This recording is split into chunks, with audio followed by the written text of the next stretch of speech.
Halo Bapak dan Ibu, bagaimana kabarnya? Saya harap Bapak dan Ibu dalam keadaan sehat selalu. Sesuai dengan jadwal, hari ini kita akan melanjutkan program KKN Mandiri berbasis daring dengan topik mempelajari apa itu COVID-19 dan bagaimana dampaknya jika kita terinfeksi, terutama bagi Bapak dan Ibu yang memiliki penyakit penyerta. Oleh karena itu, mari kita simak video ini dengan seksama sehingga kita bisa memahami apa materi yang diberikan pada hari ini. Jadi mengapa kita perlu memahami apa itu COVID-19 dan bagaimana dampaknya bagi tubuh kita? Jadi dengan adanya perkembangan teknologi seperti sekarang ini, informasi dapat dengan cepat tersebar. Namun, tidak semua informasi itu benar.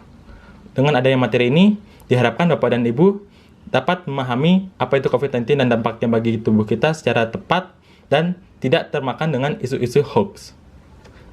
Jadi pertama-tama, terdapat beberapa hal yang harus kita pahami, yaitu COVID-19 adalah nama penyakit yang juga merupakan singkatan dari Coronavirus Disease 2019 atau penyakit virus corona tahun 2019.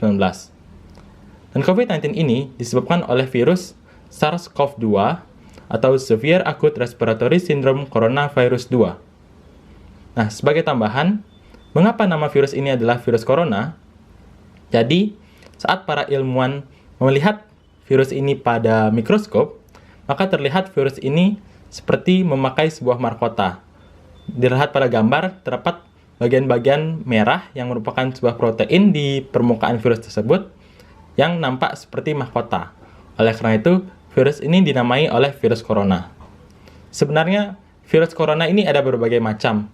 Namun, untuk penyakit COVID-19, virus corona yang menyebabkannya adalah SARS-CoV-2. Seperti yang sudah banyak disebutkan sebelumnya, virus ini dapat menular melalui droplet. Jadi apa itu droplet? Droplet itu adalah air atau cairan yang keluar saat Bapak dan Ibu berbicara, bersin, maupun batuk. Nah, jika droplet ini keluar, dia bisa menginfeksi orang lainnya. Terutama jika dia jatuh pada mata, hidung, ataupun mulut yang dikenal dengan nama T-zone atau daerah T.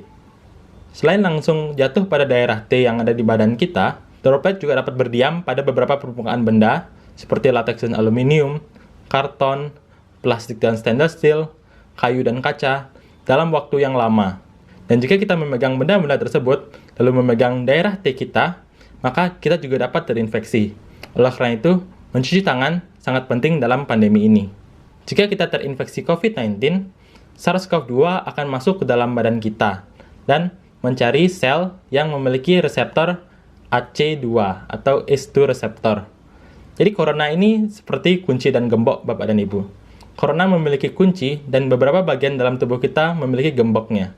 Jika kunci dan gembok tersebut cocok, maka virus tersebut dapat masuk ke dalam sel kita. Dan mereka akan mengeluarkan materi genetik ke dalam sel kita. Untuk apa? Karena virus tersebut memerlukan sel lain agar mereka bisa dapat memperbanyak dirinya. Jadi setelah virus tersebut masuk ke dalam sel kita, di mana yang paling banyak adalah sel-sel pernafasan, virus corona akan memperbanyak dirinya dan akan melepaskan diri dengan cara menghancurkan sel tersebut dan akan menginfeksi sel-sel lainnya yang ada di sekitarnya. Itulah yang menyebabkan COVID-19 ini sangat berbahaya.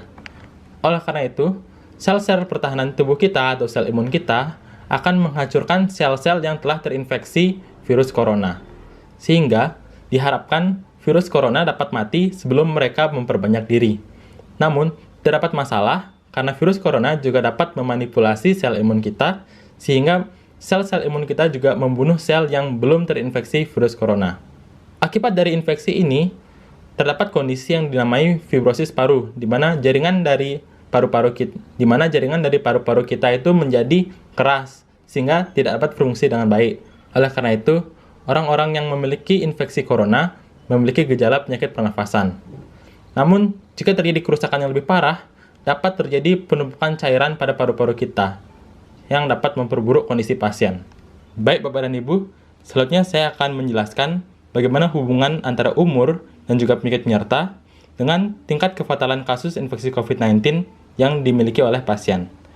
Dan pertama-tama kita akan membahas dari umur. Di sini terlihat semakin tua orang yang terinfeksi COVID-19, maka tingkat kefatalan kasusnya akan semakin meningkat dan akan mulai terasa setelah umur 60 tahun dan juga meningkat puncaknya setelah umur 80 tahun. Lalu kita lihat pada penyakit penyerta. Di sini terlihat jika pasien tidak memiliki penyakit penyerta, maka tingkat kefatalan kasusnya adalah 0,9%.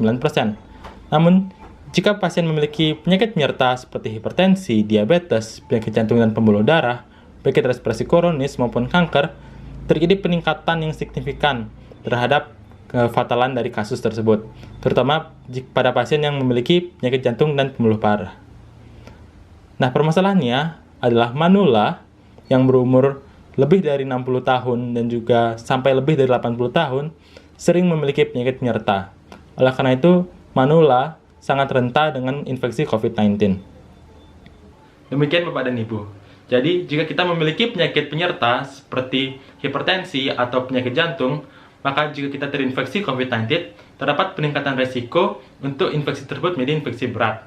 Oleh karena itu, terdapat beberapa saran, seperti jika kita memiliki hipertensi, disarankan untuk tetap meminum obat antihipertensi sesuai dengan yang diresepkan oleh dokter tempat Bapak dan Ibu berkonsultasi. Adapun contoh dari obat antihipertensi adalah ramipril, captopril, amlodipin, maupun kandesartan. Nah, Bapak dan Ibu harus menjaga tekanan darahnya untuk tetap dalam batas normal. Jangan sampai tinggi, karena seperti yang dijelaskan sebelumnya, jika tekanan darah Bapak dan Ibu tinggi, maka risiko untuk infeksi COVID-19 menjadi infeksi berat akan semakin tinggi. Dan juga, jika Bapak dan Ibu memiliki riwayat serangan jantung atau memiliki riwayat penyakit jantung koroner, disarankan untuk tetap meminum obat-obatan yang telah diresepkan oleh dokter tempat Bapak dan Ibu berkonsultasi. Dan itu juga termasuk obat-obatan untuk menjaga kadar kolesterol seperti statin. Baik Bapak dan Ibu, demikianlah materi yang bisa saya sampaikan pada hari ini. Jika terdapat hal yang tidak dimengerti, mari kita berdiskusi di grup WhatsApp yang sudah dibuat sebelumnya. Terima kasih atas perhatiannya. Saya tutup dengan Parama Santi. Om Santi, Santi Santi Om. Salam harmoni.